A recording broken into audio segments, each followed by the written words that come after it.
गुरु ब्रह्मा गुरु विष्णु गुरुर्देवो महेश्वर गुरु साक्षात् परम ब्रह्म तस्मै श्री गुरुवे नमः।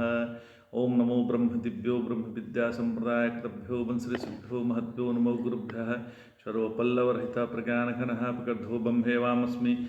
ओम नारायणं पद्मं वशिष्ठं शक्तिं च तत्पुत्रं पराशरं च व्यासं सुखं गौड़पदं महान्तं गोविन्दं शिष्यं श्री शंकराचार्य मथास्पदपादं च हस्तामलकं शिशिष्यं तं तोटकं वर्तिकानुसुतो मानतोऽस्मि। श्रुतिस्मृतिपुराणानामालयं करुणालयं नमामि भगवत्पादं शङ्करं लोकशङ्करं शङ्करं शङ्कराचार्यं केशवं बादरायणं सूत्रभाष्यकृतो वन्दे भगवन्तो पुनः पुनः। ईश्वरो गुरुरात्मेति मूर्तिभेदि विभागिने व्योमवप्ताय देहाय दक्षिणामूर्तये नमः। ओम श्री गुरुभ्यो नमः। ओम श्री परमात्मने नमः। हम लोग गीता के 11वें अध्याय का अध्ययन कर रहे हैं।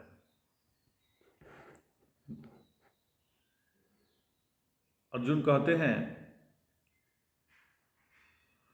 अमी च त्वां धृतराष्ट्रस्य पुत्राः सर्वे सहेवानिपालसङ्घे भीष्मो द्रोणः श्रुतपुत्रस्तथासो सहास्मदीयैरपि योधमुख्ये वक्त्राणि ते त्वरमाणा विशन्ति दृष्टा करालानि भयानकानि केचिद्विलग्ना दशान्तरेषु सन्दृश्येते चूणितैरुत्तमांगे। राजाओं के समूह के सहित ये धृतराष्ट्र के सभी पुत्र तथा हमारे मुख्य मुख्य योद्धाओं के सहित भीष्म द्रोण कर्ण बड़ी तेजी के साथ आपके कराल दाढ़ों वाले भयानक मुखों में प्रवेश कर रहे हैं। कोई आपके दांतों के बीच में लगा हुआ दिखाई दे रहा है और कोई का सिर चूर चूर हो गया है।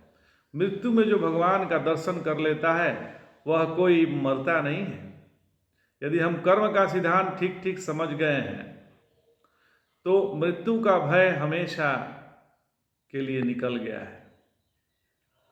हम मंदिर जाते हैं, जाते तो हैं, माथा भी टेकते हैं और डरते रहते हैं। किससे डरते हैं? महाभारत में एक प्रसंग है, सनत सुजातीय। विदुर और धृतराष्ट्र में संवाद है।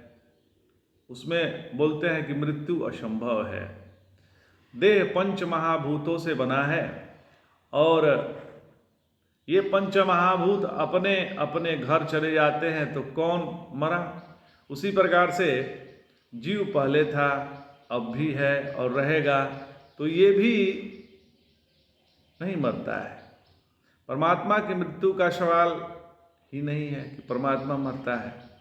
तो हम अपने आप को देह माने या जीव माने या परमात्मा माने, किसी भी तरह से मृत्यु असंभव है। हम हर हालत में मरना असंभव है। नारायण, मनुष्य में सीखने की प्रक्रिया अखंड रहनी चाहिए। जो सदैव कुछ न कुछ सीखता रहता है वह कभी बूढ़ा नहीं होता है। जो बूढ़ा अपने आप को मानता है वह कहता है कि अब सीख के क्या करेंगे। परमात्मा का स्वरूप संपूर्ण होता है। केवल जन्म मात्र नहीं, मृत्यु भी परमात्मा का ही स्वरूप है। केवल स्वास्थ्य मात्र नहीं, बीमारी भी परमात्मा का स्वरूप है। इसलिए जब यह भगवान का विश्वरूप अर्जुन ने देखा तो घबरा गया।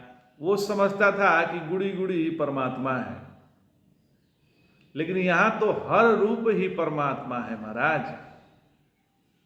चाहे देव हो, चाहे दानव हो, चाहे मनुष्य हो या पशु पक्षी हो, पेड़ पौधे हो, सब परमात्मा का स्वरूप है। नारायण, अर्जुन ने जब देखा कि बड़े बड़े योद्धा जब भगवान के कराल रूप में प्रवेश कर रहे हैं, मृत्यु के मुख में प्रवेश कर रहे हैं, और इसका तात्पर्य यह है कि चाहे कोई भी हो, हमको यहाँ से एक न एक दिन बिस्तर बांधना ही है। यदि हमें मरना ही है तो कैसे मरे? यह बात अर्जुन ने हमें 2 श्लोकों में बतलाया। पहला श्लोक है, यथा नदीनां बहवोऽम्बो वेगाः समुद्रमेवाभिमुखा द्रवन्ति तथा तवामी नरलोकवीरा विशन्ति वक्त्राण्यभिज्वलन्ति। जैसे नदियों के बहुत से प्रवाह समुद्र की ओर दौड़ते चले जाते हैं, नदियां बहती चली जाती है समुद्र की तरफ, उसी प्रकार से मानव लोक के वीर अपने प्रज्वलित मुखों में प्रविष्ट होते जा रहे हैं। मानव के जो लोक वीर हैं वो आपके प्रज्वलित मुख में प्रवेश करते जा रहे हैं। यथा प्रदीप्तम ज्वलनम पतंगा विशन्ति नाशाय समृद्ध वेगाः तथैव नाशाय विशन्ति लोकास्तवापि वक्त्राणि समृद्ध वेगाः। जैसे पतंग अपने नाश के लिए वेग युक्त होकर प्रज्वलित अग्नि में घुस जाते हैं, उसी प्रकार ये सब भी मरने के लिए बड़े वेग से आपके मुखों में घुस रहे हैं। नारायण, एक बार हम लोग किसी मृत शरीर को लेकर शमशान गए थे, तो वहां पर एक जगह बोर्ड पर लिखा था कि यहां पर लोग मरने के बाद आते हैं। जयशंकर तो हम लोग मरते तो हैं, पर किस प्रकार से यहाँ दो बातें बतलाई गई है। पहली बात, या तो हम अपने जीवन को वैसा समाप्त कर दें जैसे नदी पहाड़ों से निकलकर बड़े आराम से अपने आप को समुद्र में समर्पित कर देती है। यह मरने का स्वाभाविक तरीका है। मरना तो सबको है। क्या हम प्राकृतिक मरते हैं या परेशान होकर मरते हैं? यदि हमारा जीवन शास्त्रों के सिद्धांतों के अनुसार चले तो हमने अपने जीवन को जिया है महाराज। ब्रह्मचर्य आश्रम में क्या करना है, गृहस्थाश्रम में क्या करना है, वानप्रस्थ आश्रम में क्या करना है और संन्यास आश्रम में क्या करना है, इधर हमारा ध्यान हो गया है। यदि हम अपने जीवन को योग्य प्रकार से जिया है तो बुढ़ापा में जाकर जो दो परेशानियां होती है वो नहीं होगी। तो वो कौन दो परेशानियां होती है? तो इसकी होती है कि जब मैं जवान था तो हमने सत्संग क्यों नहीं किया। इसकी ग्लानि आदमी को बुढ़ापा में मारती है महाराज। और दूसरा, जो नहीं चाहिए था वो किया, उसकी भी ग्लानि मनुष्य को बुढ़ापे में मारती है कि हमने ये क्यों किया। जो व्यक्ति अपने ही होने से प्रसन्न नहीं है, उसके जीवन जिया थोड़े है, वो तो मर रहा है, पल पल मरता है, वो तो अपने मृत्यु जी रहा है। कुछ लोग जो गुड़ी गुड़ी होते हैं उनको स्वर्ग लोक जाने का मन सदैव रहता है। कुछ लोग अपने घर का नाम भी स्वर्ग लोक रख देते हैं, इसलिए हम शादी के बाद स्वर्गवासी हो जाते हैं। लोक का मतलब होता है अनुभूति। यह स्वर्ग लोक की परिभाषा कठोपनिषद में आती है। नचिकेत कहते हैं कि स्वर्गम लोके न भयम किंचनास्ति च न तत्र त्वं न जरयाम बिभेति उभे तीर्त्वाशना या पिपासे शोकातिगो मोदते स्वर्ग लोके। स्वर्ग लोक में 6 बातों का अभाव होता है, मतलब इन 6 परेशानियों से मुक्ति होती है। तो पहली बात है, स्थूल देह को लेकर के बुढ़ापा और मृत्यु का भय नहीं रहता। स्वर्गे लोके न भयम किंचिनास्ति, और निर्भय होकर जीना ही होता है स्वर्गलोक में। स्वर्गलोक में जीना मतलब निर्भय होकर जीना, डर डर के जीना ही मृत्यु लोक है। तो दूसरा, प्राण को लेकर भय होता है, भूख और प्यास को लेकर भय रहता है। हमेशा एक चिंतन, क्या खाना क्या पीना, दिन भर खाना और केवल खाना। अब दूसरी हो गई अशना पिपासा।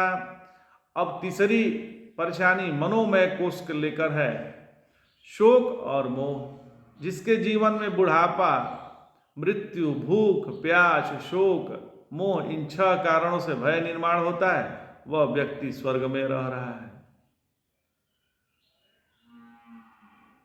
मतलब जिसके जीवन में बुढ़ापा, मृत्यु, भूख, प्यास, शोक, मोह, इन 6 कारणों से भय निर्माण नहीं होता, वह व्यक्ति स्वर्ग में रह रहा है।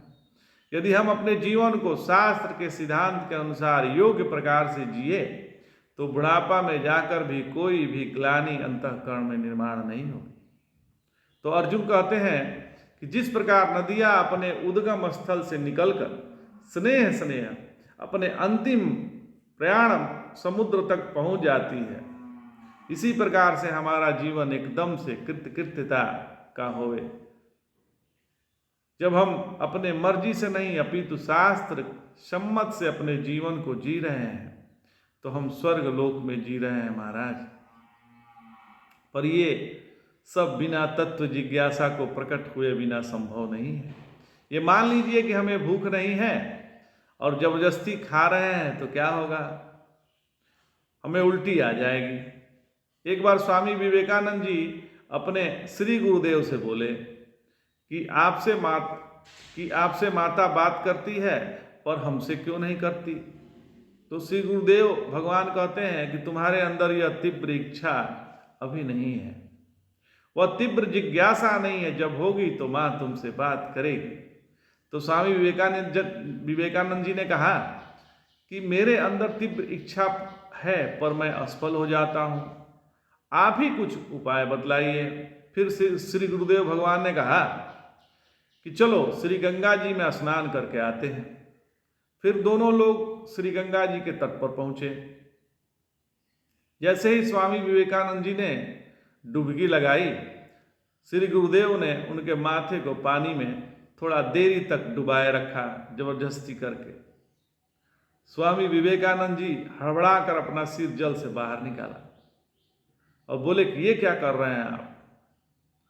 तो श्री गुरुदेव अनुग्रह करते हुए बोले, जिस प्रकार से तुमने प्रत्येक चिंता को छोड़कर श्वास लेने के लिए अपने सिर को बाहर निकाला, झटका दिया, उसी प्रकार जब तीव्र इच्छा शक्ति की जरूरत है, ऐसी तीव्र इच्छा शक्ति होगी तब जाकर माँ तुमसे बात करेगी। देखो महाराज, जब तक भूख नहीं लगती न तब तक कितनी भी सुंदर भोजन हो अच्छा नहीं लगता। बिना भूख के कितना भी सुंदर भोजन हो अच्छा नहीं लगता। इसलिए अपने जीवन को ऐसा सुधारें जैसे गंगा जी हैं, प्रारंभ से निकलती हैं और सबका भला करते हुए अपने आप को मिटा देती हैं। ये है योग्य प्रकार का जीवन।